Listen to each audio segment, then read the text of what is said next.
Can you prep me? No, no. Can you give me No. prep? I'm not a pharmacist. You diagnose me with prep? No, wait, that's not how it works. Come on. Yeah, I'm sorry, sir. You have a case of the prep, and you're gonna need AIDS to fix it. Oh, AIDS is the cure now. Good.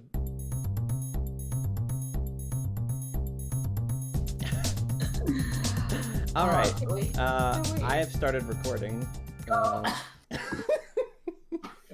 Great. Okay, great. So I hope this works out just fine. We're just fine. Just fine. So what's the title that you've generated for us? The title for this particular topic that we're gonna be talking about? No, the whole podcast. Oh, you want? You have to tell the people what they're listening to. All right. Hold up. First of all, I don't know what the fuck is happening. Okay, good. Off all right. to a lovely start. Introduce us, Pat. Introduce both of us. Well, no, introduce the podcast and then introduce yourself. I love how I gave you that and you just immediately said, no, you do it. Fine, I'll do it. Hello, everybody. My name is Matt Klubeck. I am a gay cis man. My pronouns are he/him. Look, you have to be politically... Don't laugh at me. You have to be politically correct. This is What Do the Gays Think? Our new podcast that... I don't know. We're just going to fucking talk about what we think is going on in this goddamn forsaken world that we live in. I have here with me Pat, my friend from high school. Pat, you want to introduce yourself? Yeah, I'm also gay, cis, he, him. He, him? Yeah, he, him pronouns, yes. So this was started because Matt was going off on Facebook a lot. And I was like, you should do this, but on a larger scale. Yes, and that's how this happened. Oh my god, because I keep seeing people posting the stupidest goddamn stuff on Facebook that's like completely, it's all misinformation. It's all really skewed right biased conservative shit because all of my family members on Facebook are right biased people who keep posting stupid things. So I started going off on Facebook in these really long rants about like why all of this shit is stupid. Yes, and I saw it and I was like, yes, I agree.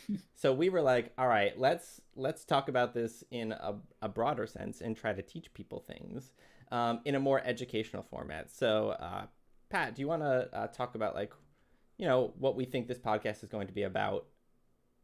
Oh, you mean my Google Doc that I made and wrote all this stuff about? Yeah. Okay, so this will be about... It's twofold. It's twofold. The first fold has to deal with... Just fold it in. David, just fold it in. David, just fold it in. If anyone watches Schitt's Creek, they're gonna love that. The first fold is the fact that there's too much misinformation out there, and that you have all this variety of sources, all of these outlets to choose your information from, that kind of just gets bogged down, mixed up, and it's so hard to determine what's true and what's not true. And then even when you like see experts speaking, everything gets filtered through either like Fox News, and then they distort it to make it one thing, and then there's like, CNN and MSNBC, everything. So it's all about getting to the root of the information. Get to the root, get to the facts. Get to the base of it all, and then try to synthesize what is actually happening. But the second fold of whatever David and Moira were making, I don't remember what they were making in that episode, but the second fold is that we'll be kind of pushing the information through our experiences, probably, which is to gay men, is like a gay LGBTQ plus lens. And then the funny thing that I thought of was, or at least I thought it was funny, is that whenever you are part of like some sort of group, like either a minority group or just some not majority group, there's always a sense of tokenism where you are the person that must represent and be the surrogate for everything about your group when someone has a question about it. Obviously. So yeah, because that's how that works. If I asked you about curly hair, you represent all the people with thick curly hair. Do you think I have thick curly hair? I think if you grew it out. Well, it's grown out as much as it's probably going to be grown out for as long as... If you just kept going, it would probably just like inflate. Inflate. Inflate. But the idea of that was, yeah, so it would present information through this kind of, gay Yeah. lens. Through our lens as two gay white men. Two of those things aren't needed, really. No one wants to hear from white men, so No one let's wants to hear from white men. You're absolutely right. But we're gonna. Disclaimer: we don't speak for the entirety of the LGBT community. Even though we're saying what do the gays think, it's really just what we think through our lens of being two gay men. Yes. So the topic of this particular episode, this is our first episode in our first podcast recording ever, so bear with it. Yeah. So the first topic that we're gonna be dealing with is the fucking Electoral College. I can already tell what you think about it just from the way you've presented it for them. The Electoral College, why it's trash, why we need to get rid of it and replace with something else, or why we need to modify it so that it actually works. So we're going to be talking about that. We're going to wait about maybe 20 minutes or so before we actually get into that, though. I just hit my microphone. I'm sorry if that came through. But you gotta first, restart the whole thing now. You gotta restart the whole. Oh, sorry. Thing. Let me start over. All right. Hey, I'm Matt. He, him, gay. He, him, gay, cis man. Yeah. White. I do think it would be interesting though for people to know what we work with in our everyday lives. So I'm a data scientist. I work a lot with data and statistics for a specific company that I'm not going to mention who they are. Not going to disclose that. Pat, what do you do? I am getting a PhD at a place I won't disclose in case anyone should find this. But I work with let's say molecular genetics and molecular genetics and microbiology. Yeah. Oh, that's cool. So those are two very cool, very like I guess scientific. Very cool. We're really cool. Yeah. No, we're fucking nerdy people who like math and science. So that's why we're doing this, because we also have that specific lens too to look at things from. Yeah. But anyways, since we're talking about the Electoral College, we're going to talk about that in about 20 minutes or so. So if you really want to get into that particular debate, you can skip forward maybe 20, 25 minutes. It's not going to be a debate. It's going to be all one-sided, I'm sure. No. That's not true. Yes. In the world of information and research, when we can go ahead on the internet and, search whatever and find both sides of the argument, I have looked up and picked out arguments on both sides. And yeah, I may have my opinion. Wow. Someone did their homework for both. Wow. Yeah. I mean, while I may have my opinion on why I think it's trash, I do have other points that say, oh, why it's good. But anyway, before we get into that, I did want to talk about a couple of other hot button topics before we get into that. This is kind of going to be the political episode since... That's my nickname, Hot Button. Hot Button. Why is that? Where's the button? Oh, I'm sorry. Where's the button? It's just it's exactly where you think it is. Okay, we'll talk about that later too. So what are these issues? Is it Rudy Giuliani and Borat 2? No, not that. We can talk about that if you want. No, I mean, there's not much to say. He's just weird. He's like a creep. Like that's it. Sorry. All right, but what I actually want to talk about was, so tomorrow, we're recording this on Sunday, October 25th. Tomorrow, Monday, the Senate is going to be voting to confirm Amy Coney Barrett to the Supreme Court to replace Justice Ruth Bader Ginsburg's seat on the Supreme Court. And if it goes through, which it most likely will, they will have a 6-3 conservative majority on the Supreme Court. Now, what I wanted to ask you, Pat, is I wanted to ask you what you think that means for LGBT rights. Oh, I mean, do you want the hyperbolic answer or do you want like my reasonable answer? Both. The hyperbolic answer is we're fucked. But the reasonable answer is it's not great, obviously. I think the biggest concern is, or the thing I hope for is that the lower courts are able to sift out all of the cases that would infringe on our rights or take rights away, so they Mm-hmm. never get up that high. Hopefully there's enough smart people, which I don't know, working the lower courts that can kind of just be like, no, they deserve those rights. Those are protected Yeah, constitutionally or that's through previous laws. But she's going to be there. They're going to have a majority, and it's not great. It's because, it's obviously women's rights, any minority group's rights. I think uh, when you have a conservative majority, are this sounds maybe a little too general, but they're in jeopardy. You know. Yeah, no, Uh, they definitely are.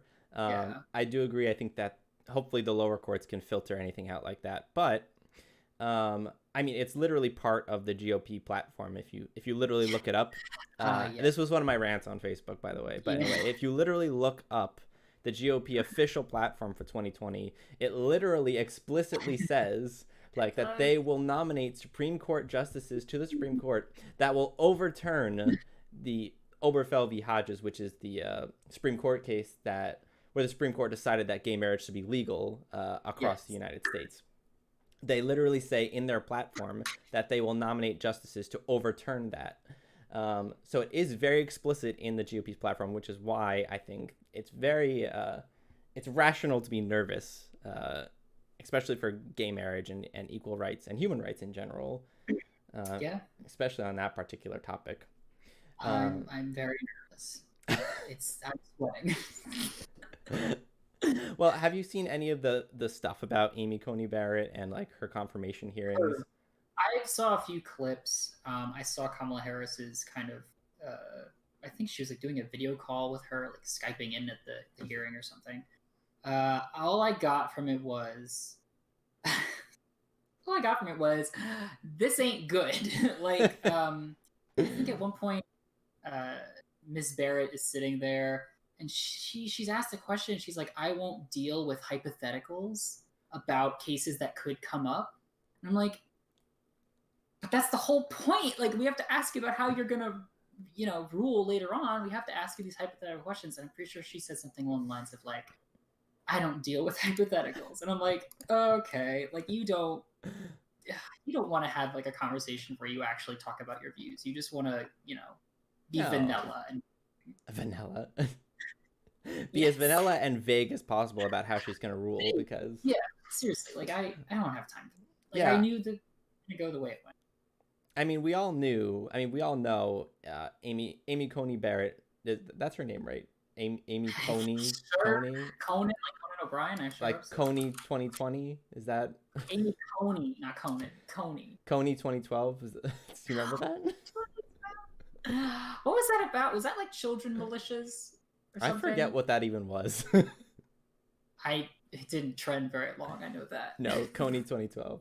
What are we talking about? Right. So Coney Barrett. we Yeah. we know her. She's taken stances before against abortion, um, and I think a lot of people are kind of mad about it in a way, or the right is mad that we're attacking it because they think that we're attacking like Catholicism and Oh yes. religious views because she's Catholic, I think, and they think that we're attacking her religion, but really what we're attacking is like her far right beliefs.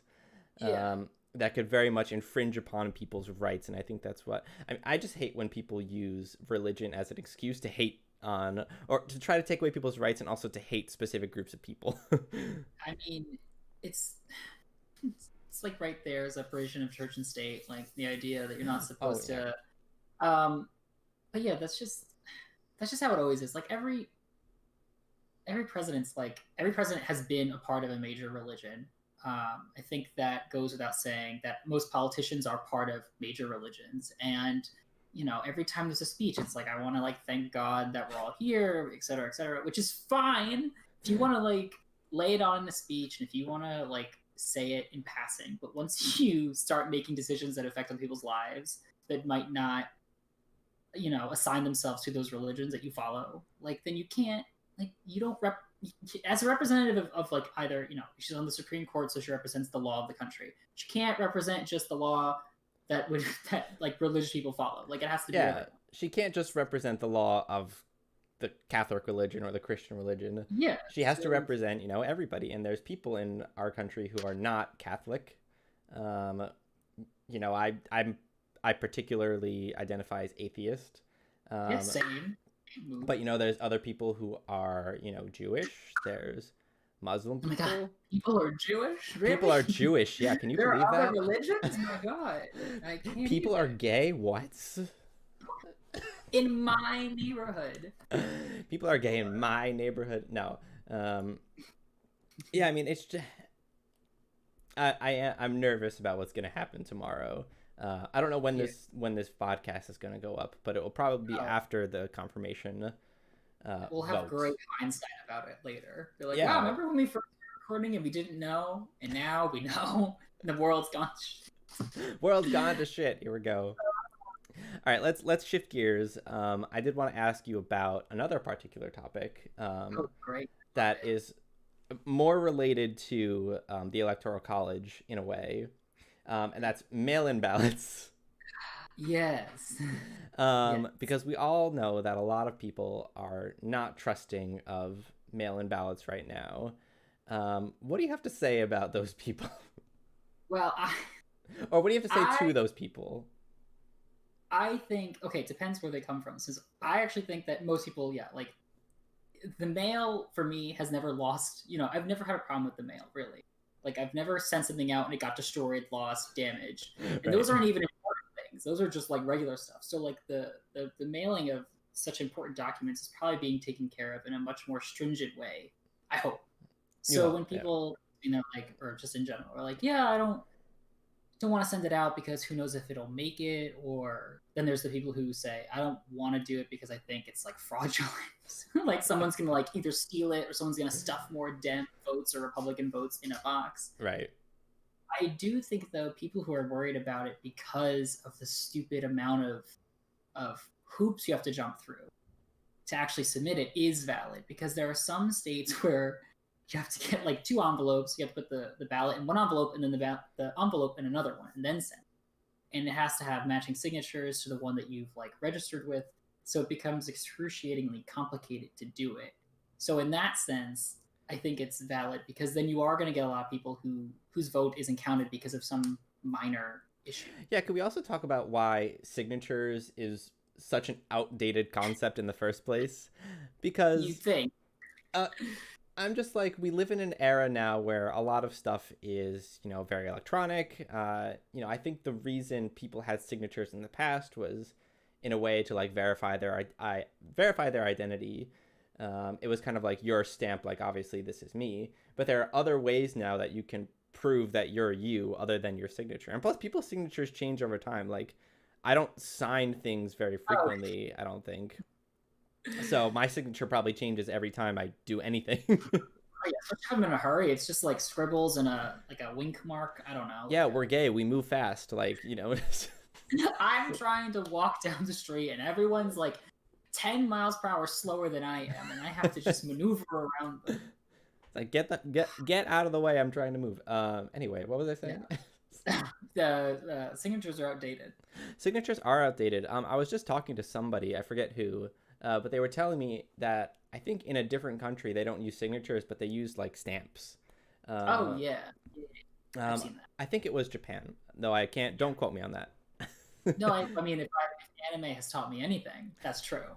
And I think that stamps don't change. You can probably, that's probably an easier way to verify that you're you, unless someone steals your stamp. Well, then you have to go kill them, I guess. I don't know. Oh. I don't know how they handle crimes. But yeah, it's ridiculous. It's like just send in your mail-in ballot, and then there are so many websites now that like are helping people just like figure out what state they're in if they're confused about it, and then like how their state handles mail-in voting and like what you have to do, where the drop-off centers are, everything. So they've made it super complicated, but there are a bunch of resources to educate yourself to figure out what you have to do. Yeah, and I don't feel like we should be distrustful of mail-in ballots. Like the FBI has come out and said that, right, there's no evidence of widespread voter fraud via mail-in ballots. And, there's those 1 or 2 cases that you'll see where it's like, oh, the mail got dumped in a dumpster somewhere and it contained 10 ballots, and people are like, oh no, the election's going to be rigged. And it's like, well, no, but if you look in a more broader sense and you look overall Yeah. across America, the actual percentage of problems with mail-in ballots are actually pretty slim. And in terms of like that affecting the election in any way, I mean, it would have to be in a state where it's super, super close, like let's say Florida. And, it would have to be within a really close percentage, maybe like 1,000 votes or so, where, oh, but they didn't get to count, 1,000 mail in ballots. That could possibly change the election. It's like, it has to be really, really close for that to happen. And, I just think that in general, for a lot of states, it's never going to be close enough where a small portion of defective mail-in ballots will ever impact the outcome of the election. Yeah, I think it's just like a drop in the bucket at that point. I mean, I hope it doesn't happen. Like, I don't want anyone's ballot to get lost or destroyed, but, um, you know, we have all of these ballots that hopefully, if there's any error, there's enough there to kind of cancel it out. Yeah, and even so, like you can kind of assume for each state, like not all the mail-in ballots are going to be Trump or Biden. Yeah. There's going to be a specific proportion between each. So even if you do lose 1,000 or so ballots, then you can probably assume, there's going to be, it's not going to be enough of a shift, really, I think, to impact the election, unless it's super close in one particular state. Unless someone just runs around and steals all of them, just pillages every Pillages the mailbox mail. and like just hoards a bunch of Trump or Biden when they're like, no one wins now. But if you are nervous about mail-in ballots, obviously what I did was I filled out mine, put it into the envelope, whatever, and I drove and dropped it off at the drop-off ballot location. Yeah, there was one right around my corner that I just dropped it off in. Yeah, it was very easy. No problems whatsoever. I had my mask on and I went up and dropped it off. King. King. He voted. He had a mask. Just like our dear Joe Biden. Anyway, speaking of Joe Biden, that's the last topic I wanted to touch on quickly before we move to the Electoral College in the more educational portion of this. So if you remember a couple weeks ago now or so, during Joe Biden's town hall with the public or with their voters, he made some questionable comments about trans people. And I couldn't quote it right off the top of my head, but it was something like he said, oh, people choose to be transgender, and like if you choose that, then you should be allowed to do whatever. And it's like that's people that were part of the trans community and also are just the LGBT community in general. I think that could be seen the wrong way. So, well, yeah, what do you think about it? Yeah, because obviously it's not choice, it's not preference, it's just it is what it is. It is what it is. People are dying. No. Well, they are, but I mean, it's not, it's your identity, whether it's the sexual identity, gender identity, it's your identity. It's not something you chose, it's something that just is inherent. So I think but like, all right, I don't think he said it maliciously. Was it an incorrect way of saying it? Yes. He also does just have a lot of gaffes and he'll just misspeak often. So I'm not saying it's that. I do think he probably should change his vocabulary, the way he speaks about that topic. I think as long as going forward he doesn't make the same mistake, I'll be fine. Because I can imagine him, being up there. He's running for president. He is about 8 million years old. He probably under a lot of pressure. Like he might have just meant to say it one way, he said it a different way. I'm not going to fault him for it, although it is important to make the distinction that that's not how you should address, trans people, non-binary people. Anyone who exists outside of the standard binary should not be addressed like that. It's not preference, it is just inherent. Yeah, and I absolutely agree with that. I just think that tea, spill the tea all over my body. Yeah. But no, Biden's an old man. I mean, he's probably stuck in his, I wouldn't say he's stuck in his, previous mindset because, previously you could say that he also opposed gay marriage and obviously he changed stances on that during the Obama administration, and you could say he's changed stances on a lot of things. Like he's even come out and said like his 1994 crime bill, like there was a lot of mistakes with that. And but Republicans say that he can't change because it shows that he's like unreliable and he's wishy-washy. People can't grow and evolve. What are you talking about? Yeah, obviously, it's natural, I think, for people to change, especially on our side, our side, the left side, where we're more progressive. It makes sense for our views to become more progressive and for us to push for change. That's just what I think, at least. Yeah, I don't want to be a bitch, but I don't want to give him the excuse of, oh, he's an old man, because like I don't want that to be like the last thing about it. Like he made a mistake, as long as moving forward he rectifies it, it's fine. Yeah, like I understand it sucks. I obviously would not experience what he said as maybe harmfully or it won't trigger me as much as someone who is obviously identifies as non-binary or trans, so I can't speak to how it felt in that sense. But I hope most people would see that like that was a mistake. I would love it if he addressed it and said, even in like a tweet or something, and be like, hey, I made a mistake. I spoke to some people like from the community, leaders in the community, and then was like, yeah, well, I made a mistake, and now moving forward, I won't make that mistake, especially if he does become president and he wants to help transgendered people come back into the military without a problem. If he does that, he's got to make sure he knows how to speak about it, because that would be even more important, obviously. Oh my god. Yeah, I remember back in 2016 or 2017 when that happened. Like as soon as Trump got elected, I was like I was upset about it, but I was like, okay, let's see what he does. Like give him a chance.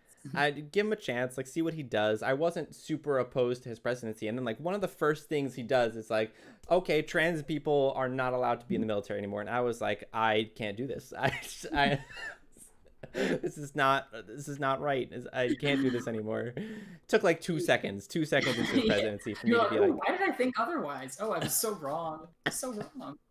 I mean, I try to be open-minded in these types of things. If someone's elected and I don't know, just let Trump do whatever, see what happens. Maybe he'll do some good things for people. Who knows? And so far, he's done not a lot of things good. He gave tax breaks to the rich. That's one thing that he did. Well, I mean, yeah, great for everyone else but me, apparently, because I am not part of that tax bracket. Yeah, exactly. Amazing. All right. Are there any other topics before we go into this the Supreme Court? Court? Not the Supreme Court again. We're done talking about that. The Electoral College. Are there any other topics you want to touch upon that may be topical? No, I think that's fine. I'd rather just hear about this train wreck that's about to happen. Let me pull up my 2 pages worth of notes on the Supreme Court. Not the Supreme Court. Why do I keep saying that? On the Electoral College. Now it's stuck. Now it's stuck in my mind. You have 2 pages on it. 2 pages of notes, yes. Wow, I took. I am like 7. Well, yes, we're gonna record another episode probably right after this, and Pat's got 7 pages worth of notes on his topic, and I'm like, look, I'm into this, but I'm not that into it. Wow. Okay, so one of us here is invested, the other one is looking for a reason to leave. Look, I'm invested. I'm looking for a reason to scream at people. This is the avenue you've decided. Yes, but I'm not invested enough to write 7 pages of notes.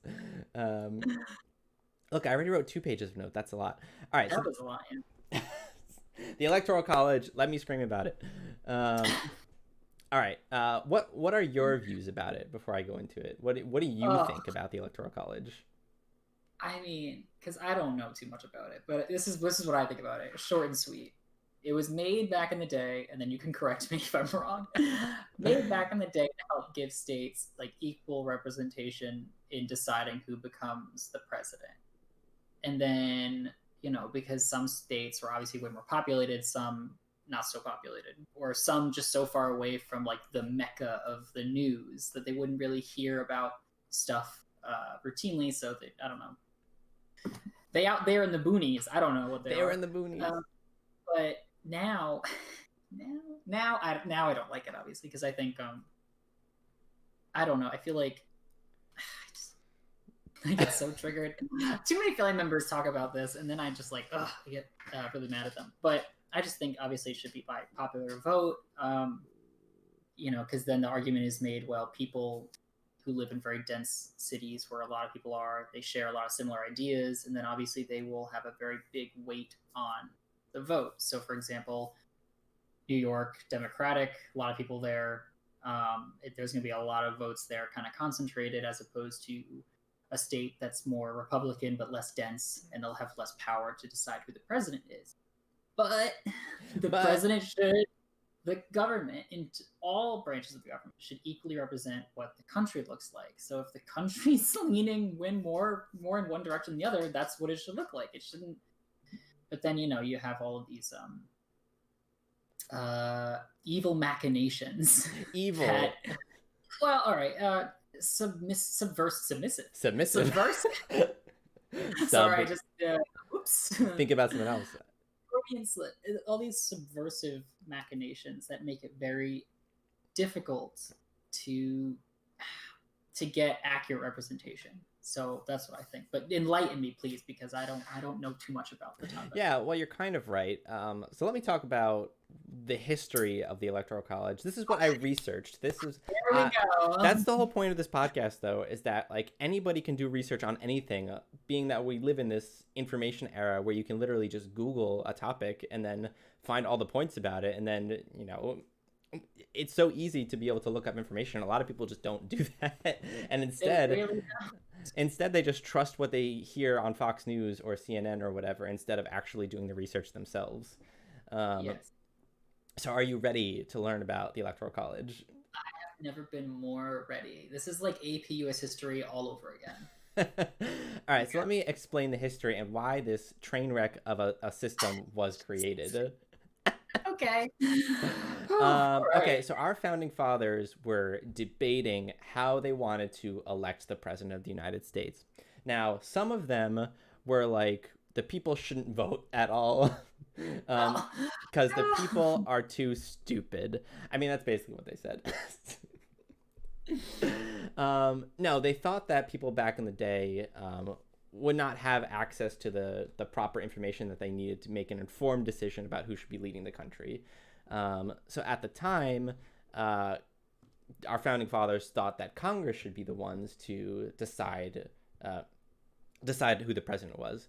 But then there are other people who were saying, no, like that could lead to a lot of corruption, for example, if our government was the one solely who decided who would become president, that could lead to a lot of corruption. Like at the time, we had just come out of a big war with a tyrannical king, so people were worried about corruption, right?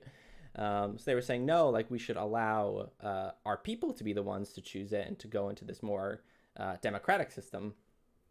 But of course, at the time, that was actually uncharted territory, I guess you could say, because nobody at the time in the world had like a democratic system to elect their leaders. We would have been more of the first country to kind of move in that direction. So their compromise, these two different sides, their compromise was this Electoral College. And the founding fathers even said, like, when this thing was created, like, it was never meant to be a perfect system. Yes, they said that. You build it so it breaks. I mean, you don't build it to maintain itself long term. No, they built it as a compromise, and they built it with a lot of different assumptions behind it too. And I can get into that in a little bit, but I'll talk real quick about how the Electoral College is made up and why it's, why is it 538 electoral votes and why is it 270 to win, and that kind of breakup. So one thing that I didn't actually know before I started researching this is that the 538 electoral votes is actually the 100 senators and then the 435 House representatives. Like you add that up, those are the electoral votes. Okay. Yeah, so like how a state gets its electoral votes, like how New York has 29 or 27, it's because they have 2 senators and then 27 House representatives. So that's how you get their, 29 or so electoral votes. I forget if it's 29 or 27 for New York.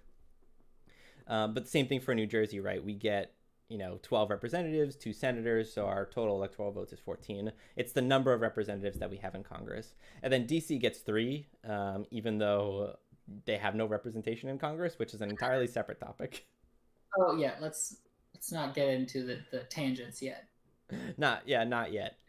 Um, we do think, or at least I think, that DC should get some representation in Congress. They do get 3 electoral votes, so why don't they get people in Congress to represent them? Oh well, whatever. Not my problem. I don't care. I don't live there. So really, it's right. Every state has to have at least 3 electoral votes, because it's obviously every state gets 2 senators and at least 1 House representative. How the House representatives are delegated is proportional based on the population of each state. So right, they back in the day they chose 435 for some reason to be the number of total House representatives, and they divide it. They do like a proportion. California has 20% of the population, so they get 20% of the House reps. Right, they'll do that, and there's some rounding error there, like because every state has to have at least 1. Certain states that have a really small population, there might be a round, where maybe they have 0.5% of the population. It'll round up to at least 1. Cut a representative in half and just put half the body in the House. You telling me that? Basically, yeah. So even if it equals like 0.5 a representative, they'll still get the 1. So yeah, that's how the Electoral College is made up, and then right, so that's 535, and then you get +3 for DC. So that's why it's 538. And the whole point was that, okay, if any person or any electorate gets a majority of the electoral votes, so 270 or more, then they would become the president. But see, the thing is that was never supposed to happen. Because our founding fathers thought that there would be lots of people running for president. And it wouldn't just be, people from 2 major parties. And again, we can get into a 2-party system at a different time, which is another thing that I hate. But our founding fathers didn't expect there to be political parties. They just expected, like, a lot of people to run for president. So they expected that nobody was ever going to get a 270 majority in electoral votes, or just a majority in general. They thought it would be very split. And that basically it would end up in Congress who gets decided the president, because it's in our Constitution. If nobody reaches the majority in the Electoral College, then Congress decides who's president. Which was kind of the whole point originally, because they wanted Congress to decide who's president, but they were like, oh, let's, give the states this power to, if the states all agree on a majority who should be president, then that's who will be president. But otherwise, we get the power to determine. Just wanted to make them feel like they had the illusion of choice. Basically, they thought they would never actually make any consensus, and then Congress would decide. Yeah, and things have changed since then. Like now we have a 2-party system with two different party candidates, and that's basically all there is. I mean, we do get some third-party candidates, but they really don't get much of the vote, and they rarely ever get any electoral votes.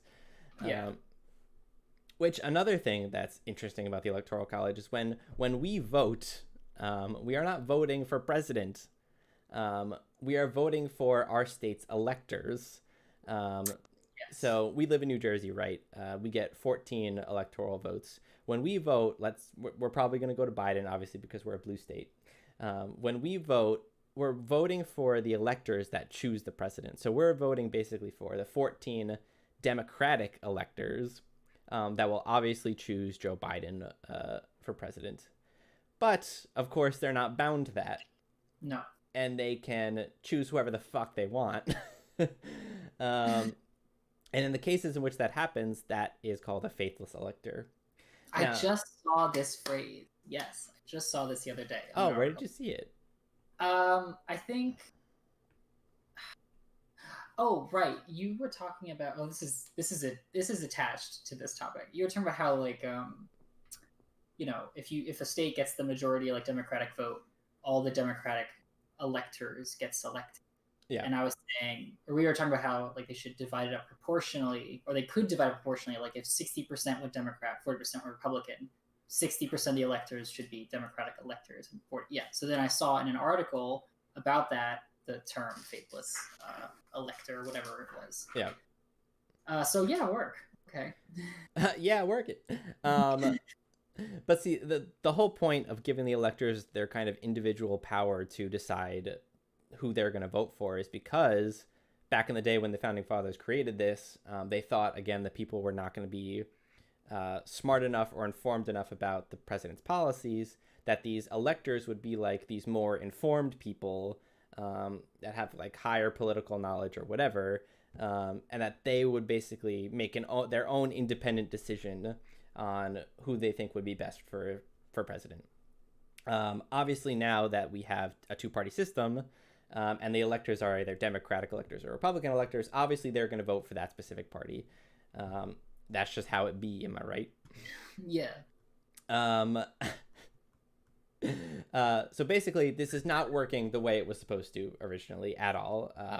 Because we moved to this two-party system, like our founding fathers did not design it this way, and this is not the way it was ever supposed to be. This was not the way it was supposed to play out. So it's like this ancient system that like doesn't make sense. Ancient.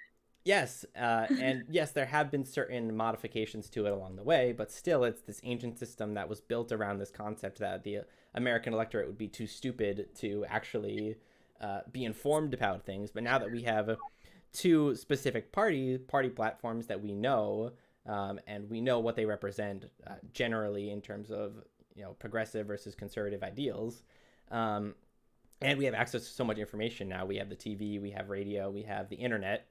So it's kind of, it's like, why are we no longer informed enough to be able to make our own decision? Yes. So that's one part of why I think that the Electoral College is trash. But also it has a lot of deep-seated roots in slavery as well, which I didn't know. It's like the rest of this country, yeah. Yeah. This is where the 3/5 compromise actually comes into play. Yep. Mm-hmm. That old thing. Why couldn't we just get rid of it? Why does it have to come back up?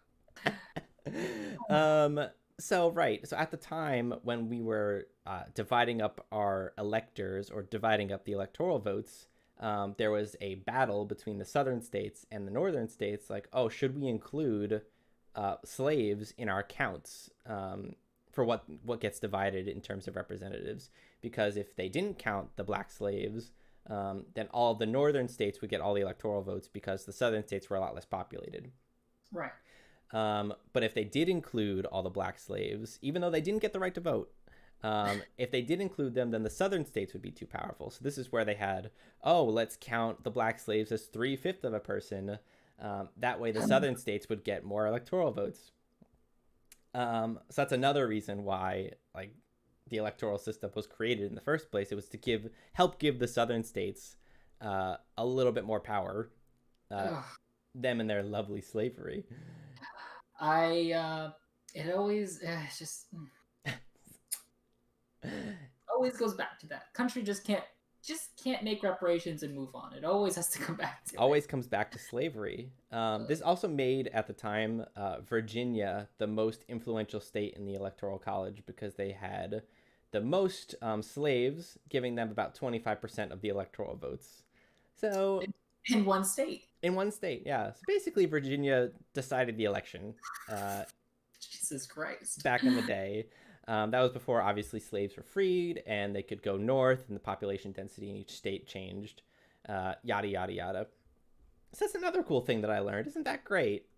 It's horrifying, actually. It's kind of, it's very racist and horrifying. Yeah. And then the last thing about this lovely system is that actually in the original Constitution, you just mentioned this, the original Constitution never says how states should allocate their electoral votes. It never says like, oh, you should allocate all of them to the president that was elected for that state, or maybe you should delegate them based on the popular votes percentages, right? It never states how you should do that. Even though now most states will allocate 100% of their electoral votes yes. to the state's popular vote winner. So again, the founding fathers never expected it to go the way that it is right now. And the reason that I have problems with this like winner take all method is that, Joe Biden can win New York and California by 80 to 20% or something like that, like a crazy win in very populous states. But then he could still lose the Electoral College if he gets like a 0.1% disadvantage in Florida. Like, Yeah, I mean, yeah, it really do be like that, don't it? it do be like that, and it's stupid. I mean, It's just too many people in Florida. We got to start evacuating them to other states and just kind of dilute out the area. can we bring in that GIF of Bugs Bunny cutting Florida off Oh of the? yeah, I'll put it right over this frame. Oh, the editing is gonna be great. Oh my god. So right, my main like argument here is that it's just either it shouldn't be a winner take all system for the electoral votes, or we should really move towards it should move towards the popular vote, because the election is always decided in these, there's 4 to 5 swing states or whatever, 5 to 6 maybe. The election is always decided in those states because the Democratic and the Republican states, the blue and red states. Oh my god, they are pretty solidly for their particular party, and like regardless of who the candidate is, they're usually going to vote that specific way. Yeah. So it always comes down to a specific number of states in which Biden and Trump are always going to form their campaign strategies, or the Republicans and Democrats are always going to form their campaign strategies around those swing states. So it's as if like those are the only people who matter. Yes, they're the votes they're really trying to get. The other ones they're just going to assume, oh, I'm going to get those just because historically Democrats or Republicans have gotten them respectively. Yeah, I mean, and I think that's ridiculous because there are certain states that Trump is just kind of ignoring in terms of a lot of things, like coronavirus, for example. Like Trump keeps saying, like, oh, New York and New Jersey are doing terrible with the coronavirus. We're not going to help them. And it's like, yeah, we're still part of the U.S. Like, you can't just ignore us. Yeah, we're not going to vote for you because we're blue states, but that doesn't mean you can ignore a whole portion of the American population. I mean, that's why I liked what Biden said when he was like, I don't care if you vote for me, just vote, like, just end up voting for someone. And if I'm your president, then I will represent all of you. I mean, that's the job, isn't it? That's supposed to be the job, but because we have this, blue state, red state thing because of the Electoral College, they're only going to focus on the people in these swing states, and our votes basically don't matter. Right at the end of the day, yeah. I mean, it really depends on who wins those states. Yeah, like honestly, if me and you for some reason voted for Trump, bleh, gag. Wait, you didn't? Oh, I thought we were doing that. I thought that's what we were doing. Yeah, no. Yes, last election I tried Democratic, it didn't work. So I thought this year, why not switch it up? Right. Gays for Trump. Gays for Trump. Oh, that's a whole other thing. Whole other topic that we'll get to eventually, maybe in another episode. I hate. Oh, go on before gays for Trump. No, so like our votes basically don't matter though. Like even if you and I decided to vote for Trump, as opposed to Biden, it really doesn't matter because New Jersey's going to go to Biden regardless because we are a much more progressive state. Right. So our votes basically don't matter, and it's like the only people whose votes actually matter is the people in these swing states, and I just think that's rude. And I feel like I'm not being noticed. I'm not being noticed. I want some TLC, some tender love and care. Oh my god! But like, I get it though. I get why it's a thing. Yeah. I mean, it does give some of the smaller states a little bit more power. Right. Like, who cares about North Dakota and South? Sorry for people in North Dakota and South Dakota, but like, you have 3 electoral votes. All of our 210 listeners from those states. But like, they have such a small population, they get these 3 electoral votes. Like, people who vote from those states have more power than someone who votes from California, just by the way the Electoral College is divided up. And it's like, why should one state's votes mean more than another state's votes? Because states' rights. States' rights. I mean, yeah, it's to help out the little guy, the maybe underrepresented person or group, but it's just no. But I also kind of get it though a little bit, because it forces candidates in general to kind of broaden the scope of their Right. policies and their campaign to appeal to a broader group of people. And as you said, like if we had just had a Democratic vote straight up with the popular vote, you know, all of their policies they would make to appeal to the urban voters, which is where the dense populations are, and they would just kind of ignore like the farmers and the factory workers who live in the more rural areas. Yeah, they would just kind of get ignored. So I understand these people needing, uh, the ability for their vote to matter as well. But Yeah. also, you're getting two senators and at least one representative per state in Congress. So like, it's not like you don't have any representation. Yeah. I mean, at the end of the day, the the election system, whether it's states elections or the whole country election, it should be generating like it should generate candidates who are going to do the best they can to represent everyone's views. Anyone that lives in the city, suburbs, farmland, anywhere in the volcanoes on Hawaii. I In don't the know, volcanoes. but like, so I know people. Let's say you're a Republican farmer dude, farmers only Farmers kind of only. guy, and you are worried that like Biden's plan to kind of either minimize production of cattle, which I don't think he wants to do, but I'm just going to use as an example, Mm-hmm. or take cow manure and then try to process it to reduce the amount of methane it produces, may hurt you financially. It might be more work. It might be something you don't want to do. It might hurt you financially. But at the end of the day, a good candidate is one that is going to do their best to kind of help everyone they can. I mean, obviously, Yeah. some people just, you cast a very wide net, and sometimes people get left out. It sucks, but that's the that's the shit. That's the That's what shit. I mean. Yeah, like I, if we're talking about this election in particular, like just between the two main candidates, one obviously is trying to do the best he can for as many people as he can, and the other one's not. So yeah, The other one's trying to pander only to his specific yeah, partisan base. his base and And it's just like a candidate should appeal to more than just one side. right, yeah. So the farmer should feel safe in that should he vote for Biden, Biden will do his best to represent his interest. So um, if in a popular vote system, yeah, you might have a little less power, but in a good government, you should generate good candidates that will represent you no matter who you are, because they're representing the country as a whole, not a state by state basis. Of Yeah. course, that's not what happens. Of course not. Of course, we don't live in a perfect system, but that's the way it's supposed to work.